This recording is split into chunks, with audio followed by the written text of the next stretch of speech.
All right, so thank you for participating in this webinar. My name is Andrea. I'm with Minoria, and we are pretty excited to let you guys know how to get certified on your own and identify what type of certification you will qualify and is convenient for you to apply for. So there's going to be 5 areas and phases we're going to go through. We're going to try to identify the certification type because there's quite a bit and it can get confusing. We're going to talk about strategy, focus. We're going to learn about the preparation, basically the work that's involved on getting certified, the paperwork. And like I mentioned, we're going to open it up for questions at the end. And if there's a certain question in the beginning of the slide, just refer to the slide and I can go back and answer the question, okay? All right, so certification types. It's very essential to understand who you'd want to do business with because there's a lot of certifications out there. And if you don't know who you really want to do business with, you can get into a situation where you're trying to apply for so many certifications, yet you don't really see an outcome out of your time investment and sometimes your monetary investment. So now let's see what's considered a disadvantaged business. There's small businesses that are eligible, and these small businesses have to be, the business owners have to have a personal net worth that does not exceed 1.32 million, and they have a business size of annual gross revenue that do not exceed 23.98 million. Now, in this situation, it is according to industry size. The 23.98 million means that we are not that it's usually like the professional industry. Now, if you're in construction, that threshold increases up to 36 million, and I believe they're also stretching. You can stretch it up to 39 million. But if in case you're in another industry and you want to know what the threshold is, just make sure to let us know, and we'll be glad to investigate that for you. Now, if you're a minority or women-owned, you gotta have ownership of 51% and have it on paper. What minority is defined by is making sure that your ethnicity is at least 25% Asian, Black, Hispanic, or Native American. The veterans also qualify as a disadvantaged business, 51% ownership, and they also have to be honorably discharged out of the service. 51% for LGBT ownerships and business owners are eligible as well in some cases. So now let's try to find out, Now let's try to find out what types of certifications you want to have for your organization. So there's small business. If you qualify within the small business criteria that we just talked about, you pretty much can do business with anyone and get certified for that, with any industry. So if you want to do business with a state, if you want to do business with the county, you can do business with the state and county under the small business micro certification. The county, usually when you apply for the state, you automatically will be able to qualify for the LA County. So I highly recommend you start with a state, and then the LA County certification can follow through, and it's very easy to continue the application process. You also have the veteran enterprise, business enterprise that you're eligible for the state and county as well. In regards of the utility industry, you go, there's certifications for small business, particularly with Metropolitan Water, and women business enterprise, minority business enterprise, and LGBT. with the Department of Transportation, you only have a small business and disadvantaged business enterprise. But if you end up trying to qualify for one particular certification through SBE, it's very easy to be eligible for the disadvantaged business enterprise as well. And the national, so if you want to do business with Fortune 500 companies or private industries that have this supplier diversity interest, then you definitely want to go into the category of minority business enterprise or women business enterprise. And of course, the elephant industry, which is federal, they can check a lot of boxes of eligibility, but the 8A is the most important one or the most popular one. It's a 9-year program, but there are a lot of hoops to jump on that. So let's see.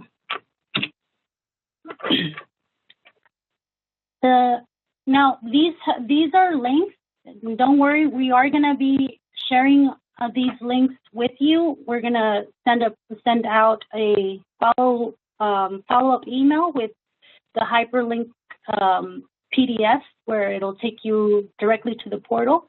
But if you want to do business with a county or the state, you need to go to the Department of General Services Administration. The LA County also has their own portal for small business. And usually when you click on these links, it's step by step. It's very easy to go through the application process. The utility industry supplier, the California Public Utilities Commission is where you have to go through the supplier clearinghouse. The Department of Transportation, there's 2 options for the Department of Transportation, but I highly recommend you to go through the Metro certification just because Metro has a really good outreach program. So whenever you try to apply for their certification, they can help in any question question you might have. They're very resourceful, and their certifications abide or is respected through any other type of transportation organization. So in other words, if you want to do business with Caltrans, you can let them know that you have your Metro certification and they will respect that, and you can do business with them and still have the privileges of vetting yourself out, being in their database, and there's preferences, big preferences for these organizations. When it comes to private, all the organizations that I just mentioned, those are free. So all you have to do is just go there and invest time on this process. But if you want to do business with a private industry, you do have to pay a certain fee. But it's not only for the certification, but it's also for the membership. So these organizations are also memberships that help you get your certification.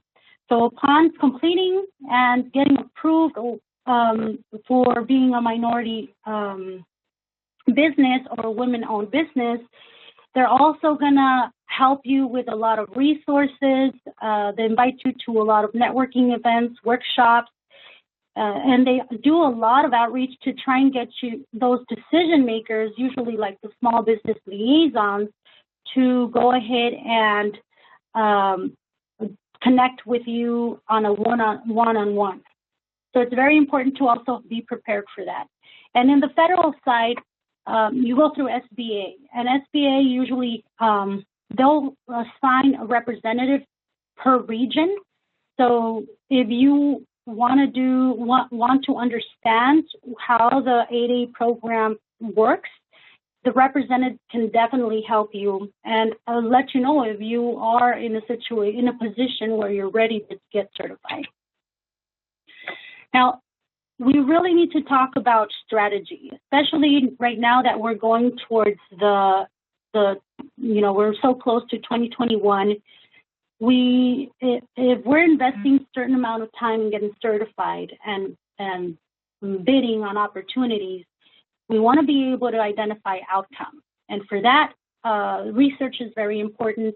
Understanding why you do what you do is very important, and delivering the message, the process of delivering the message is very important as well.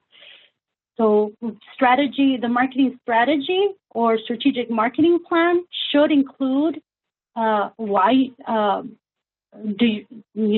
who you're going to do business and the research process of the entity that you want to do business with. You want to identify who your points of contact are, or basically the decision makers of those organizations. What type of outreach programs do they provide? You also want to obviously understand the competition that you have within that industry. And you want to ultimately align, or you want them to align with your ultimate vision.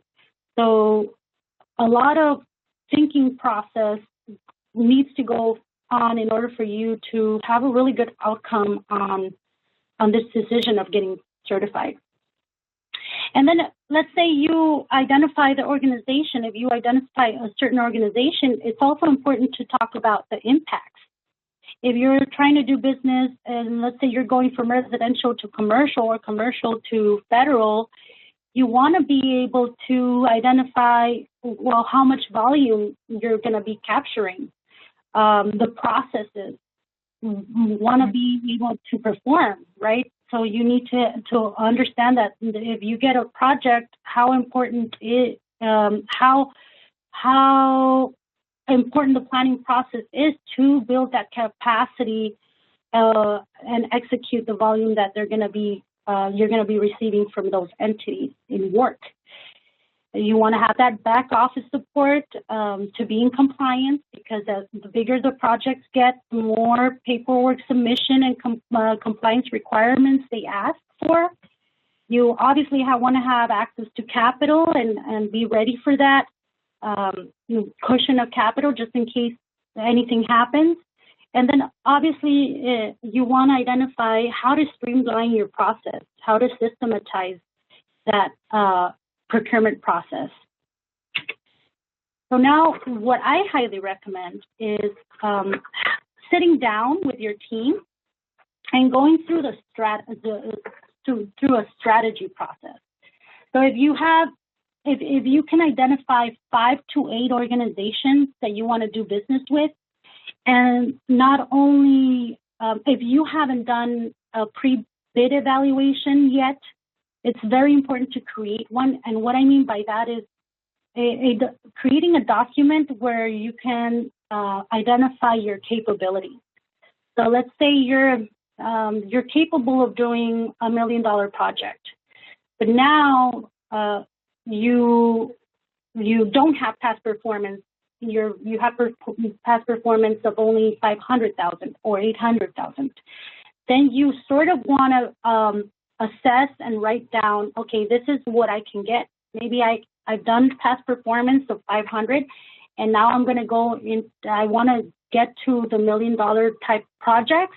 Then maybe I can start trying to stretch myself into looking for opportunities that are around 8 million, or not. I'm sorry, 800,000. You also want to identify what area, right? So let's say you're getting certified for the state. The state is huge. I mean, you can maybe you're here in the Southern California area and you're getting presented with opportunities in San Francisco. So if you're willing to go all the way to San Francisco, it's very important to assess if that process is going to be profitable, right? Or if you want to stay within the Southern California until you reach a certain size, then maybe that's the area, and those are the organizations you really want to focus your efforts on. And also compliance requirements. So any type of compliance requirements, let's say if there's a project that you're wanting to initiate with the utility industry, you really need to understand what prevailing wage projects are and what are the requirements in prevailing wage projects. Or it's very important to understand what is the difference between a project labor agreement and a union type project. So safety compliance. Right now with COVID, there's even more requirements to fulfill. So all of those items, it's very important for you to write them down, and then after, create a questionnaire. And out of that questionnaire, you can start interviewing these 5 to 8 organizations you've identified and see if it's actually a good fit. And the way you interview is obviously you identify who the point of contact is, who's the decision maker. And in most cases, it's a small business liaison, a representative, maybe a project manager, a contracting officer. And then once you've completed that process, then you most likely are going to end up with a minimal amount of organizations, because not all of them align with what you are capable of.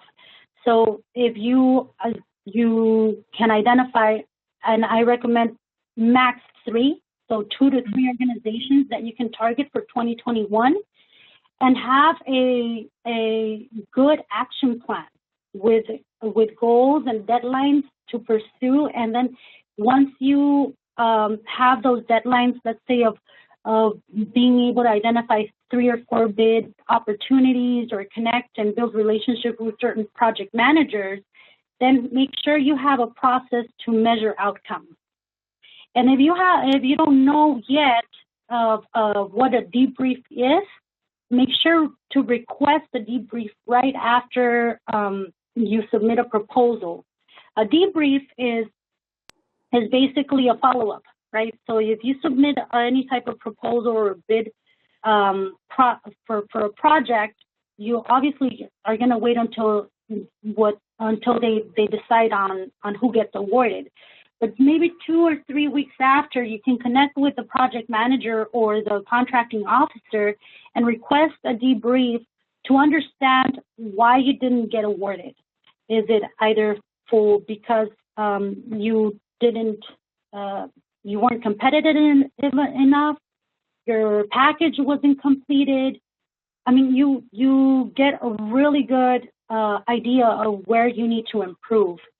And it's not only for that purpose, but it's also a really good chance or a really good way to connect and let those representatives show that you are serious about working with their organization. And before you know it, sometimes they have you in mind, and you're starting to build this relationship where you no longer are getting opportunities through portals. Now they're calling you in the back end, because usually the portals are only the ice peak of opportunities within those organizations. Okay, so now let's talk about, let's say you guys have identified a few organizations you want to do business with, and those organizations are the private industry or federal. Then there's a certain set of steps that you need to take in order for you to start the application, which are basics: the tax ID number, license, any permits, making sure that you understand what industry codes you have, the NAICS codes, your Duns and Bradstreet number need to be established.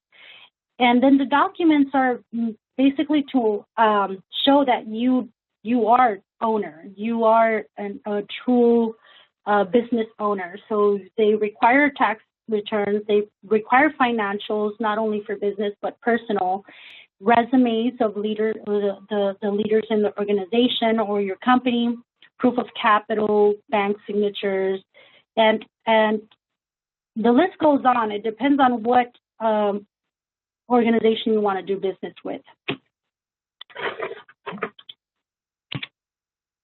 Now, when it comes to 8A certifications, like I mentioned, there's a few more hoops that you need to jump. and they have to do with the judge. They say the judge of character, because these projects are federally funded. They're organizations that are gonna give you a really good contract, a good sized contract. They want to, and you're going into a 9-year program. They want to make sure that you are responsible and and your team is a proper team to give these opportunities to. So they do check backgrounds, they check credit history, they request letters, and you really have to go back and forth with that representative in explaining anything that you have. So there's got to be a lot of strategy involved in this, and you got to be prepared, because even though it's a 9-year program, if you have the strategy and let's say you're eligible for that program maybe a year or 2 years from now, you can do a lot of preparation before those years to hit the ball running. So those are the requirements for federal, and we are here to help. So if you, like I mentioned, we are going to send over the presentation that's hyperlinked in a PDF format, but we also are going to invite you to complete an assessment, and this assessment will help us understand your capacities and capabilities. And in doing so, we can provide free resources, and these resources include from identifying areas of where you can find opportunities to getting free counsel for business, workshops and education in developing your capacity within your business. We also will provide a list of recommended construction niche professionals that you can start building relationships so you can be prepared once your growth is in effect. You also have you're also going to have a list of recommended organizations that can help you capture opportunity and build relationships. And we're going to identify certain solutions that can help you go through a process that's more effective, more automated, and streamlined. And we are Minoria. We used to be AP Business Design Solutions. We are a consulting company that's niched in construction, and our purpose is to help disadvantaged businesses. So even though our main area of expertise is construction, our ultimate goal is to help disadvantaged businesses grow and have the same opportunities large organizations have. And there's a lot of resources that sometimes as small businesses, we just don't have the time to really devote time to. So that's where we come in and try to give you those resources and try to let you know about those opportunities. And I try to walk you through the process because it can be intimidating. And I think that's it. Any questions? Now we can open it up for any questions that you guys might have.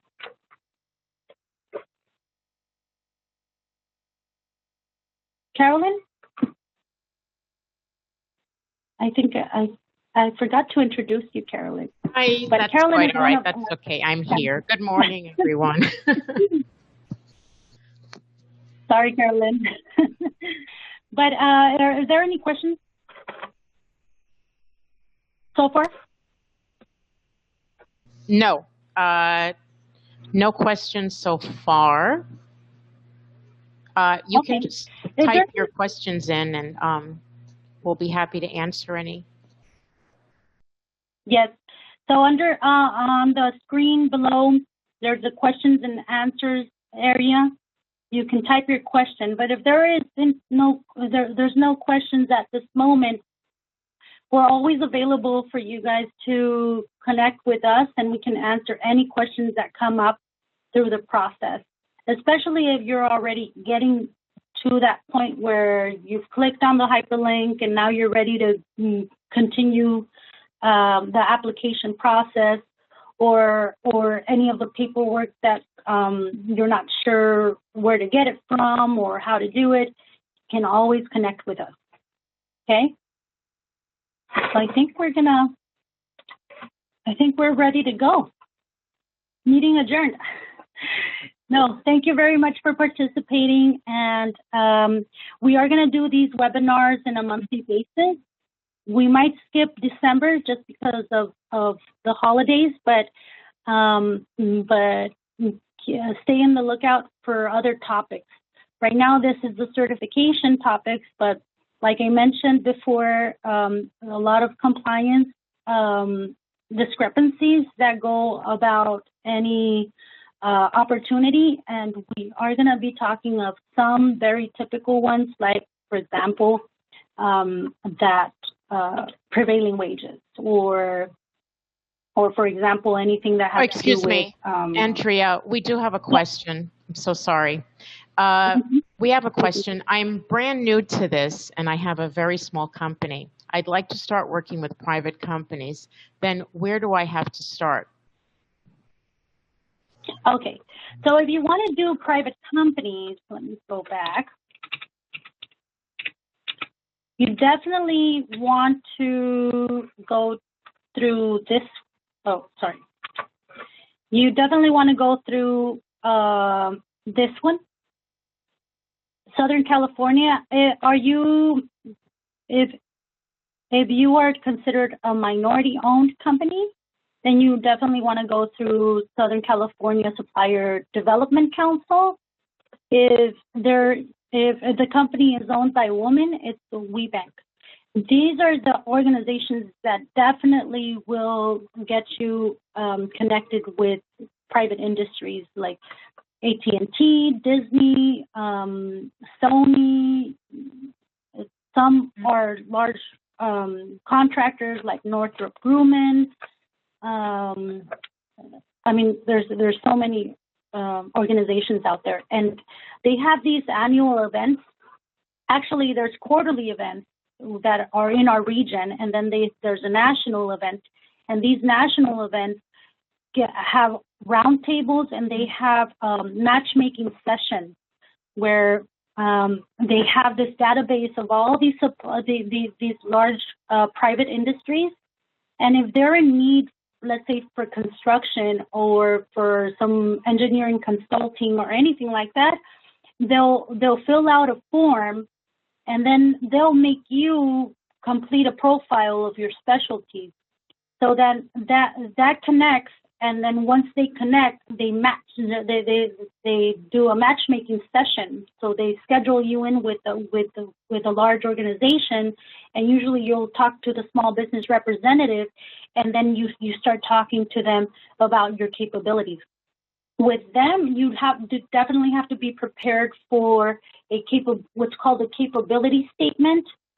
And if in case you want to have an example of that, we can certainly help you. Just connect with us, send us an email, or respond to the email that we're going to be sending out, and we can show you what a capability statement looks like. But it's literally like a 1 or 2 max, 2-page sheet that explains everything about your company, your insurance limits, your bonding capacity, your address, your licenses, your what's called EMR, if you're a construction company, rating. I mean, there's a lot of information, your NAICS codes, your DUNS number. There's a lot of information in one sheet, and that's what makes it a little hard for a lot of businesses, is trying to compact all of that information in one sheet and yet still make it look appealing to the person that you're sharing that capability statement. But I recommend you to start with a capability statement, and then you can go over these organizations also have like a monthly learn how to get certified with them. So as soon as you go into their website, you can reach out to them and let them know that you're interested in getting certified and you want to get some more information. And there's going to be a representative that can help you and give you some ideas of what events are going out. Usually it's online, and it used to be physically that you could go, but now everything's online. You can still connect with them. So hopefully that answered your question. I think that's it. We'll wrap it up, and if you, like I know you said, we have if you one have more any question. We do have another question, Andrea. I have a plumbing company. What type of paperwork do I have to have in order to give a bid?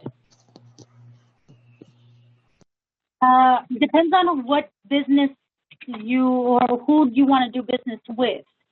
So if you want to do business with large private industries, you usually have to go through what's called a pre-qualification and registration process. So when you connect, and if you want to, we can schedule a meeting where we can talk about who you're really targeting, and that's why I recommend to identify organizations. Because they have a specific process of procurement. So if you're trying to go with a private industry, each private industry might have a portal. They might have a third-party entity that does all the pre-qualification of a company. But you definitely are gonna have to read through and do a little bit of investigation to see the paperwork. If there's bid proposals through private industries, usually you have to connect with the company, register through their portal, and then you have to wait for an invitation to bid. So, but let's say if it was a state, or if it was another contractor that you want to do, like a large general contractor that you don't want to do business with, then there are certain portals that you can go and start connecting, and they already have an area where they're submitting proposals or requests for proposals. And upon that request for proposal, they'll give you all the instructions you need to have in order for you to submit the bid. So you just need to read through those instructions. But like I mentioned, it just depends on the entity that you're with. Okay? Okay, I think that's it. We're going to wrap it up, and thank you very much for participating. Hopefully we'll see you next month or January 2021. Have a great day, guys.